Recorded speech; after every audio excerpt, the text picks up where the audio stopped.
For children, the holidays are filled with wonder, miracles, and joy. Santa knows who's naughty or nice, and he climbs down the chimney and leaves presents under the tree. But some kids in our communities don't experience the wonder and joy. Some kids are suffering from abuse and neglect. Children's Trust works to prevent abuse against Roanoke's children and advocates on the behalf of those who have been mistreated.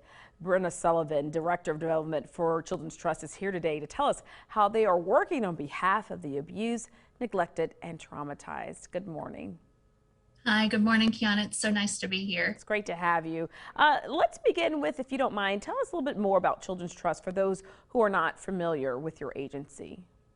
Sure. So Children's Trust has been in the Roanoke Valley for over 40 years.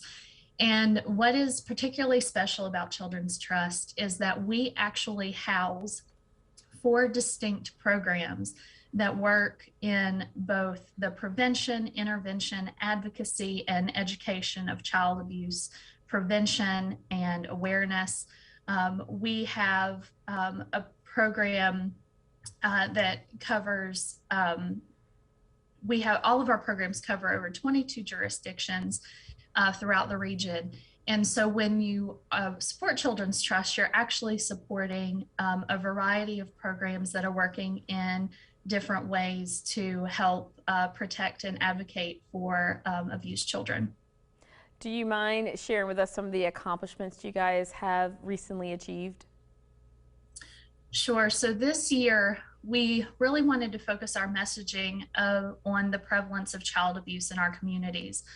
Child abuse is still a very hard topic to broach in our communities when it comes to acknowledging its existence and how we can help prevent it and intervene when abuse is happening. So in October, we did a huge awareness campaign called Save Jane to draw attention to the 15,277 reported cases of abuse in our region in 2020. And Children's Trust staff and volunteers and law enforcement from across the region came together, and we stood and read those over 15,000 names, and we read them as Jane or John Doe to protect the identity of the child. But it took us over 16 hours to read those names, and that took place on the downtown market in Roanoke. And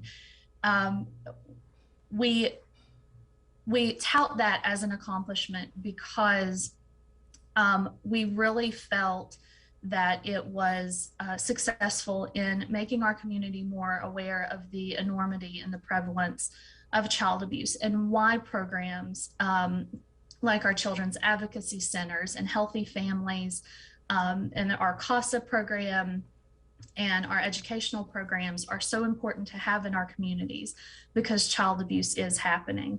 And so that was a really big deal for us, and we were really glad to be able to share that with the community.